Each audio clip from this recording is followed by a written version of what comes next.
আমরা হলাম মাছে ভাতে বাঙালি। একদিন মাছ ছাড়া মুখে যেন খাবারই যায় না। মাছ তো লাগবেই, প্রতি বেলাতে অন্তত দুপুরবেলা তো ভাতে মাছ লাগবেই। আর ছোট মাছ যদি হয় তাহলে তো কোনো কথাই নেই।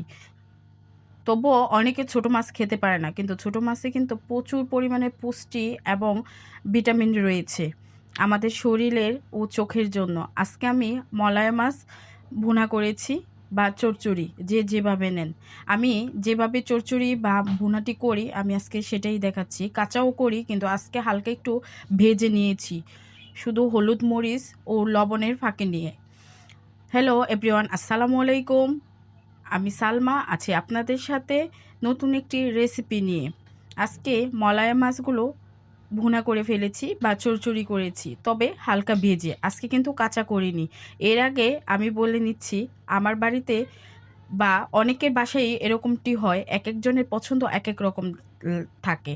তো আমি ছোট মাছ ভুনা করার আগে আমার রাজপুত্রের জন্য আগে বড় মাছগুলো ভেজে নিয়েছি, কারণ সে ছোট মাছ একদমই খেতে চায় না। তাই বড় মাছগুলো ফ্রাই করে তারপরে আমি আমার পছন্দের এই চচ্চড়িটি বসিয়ে দিলাম।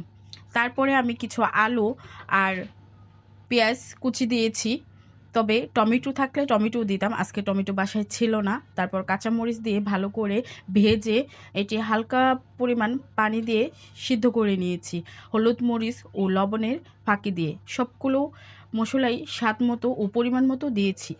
তারপরে দিয়ে দিলাম এই হালকা ভেজে রাখা মলায় মাছগুলো ওপরে ছড়িয়ে সুন্দর করে। তারপর কিছুক্ষণ পরেই অল্প পরিমাণের ধনিয়া কুচি দিয়ে দিয়েছি। এই তো হয়ে গেছে আমার মজাদার সুস্বাদু এই মলায় মাছের তরকারিটি বা চচ্চড়ি। দেখুন তো কেমন হয়েছে, কমেন্টে অবশ্যই জানাবেন। আর রেসিপিটি যদি ভালো লাগে অবশ্যই আমার পাশে থেকে লাইক শেয়ার কমেন্ট দিতে ভুলবেন না। আল্লাহ হাফেজ।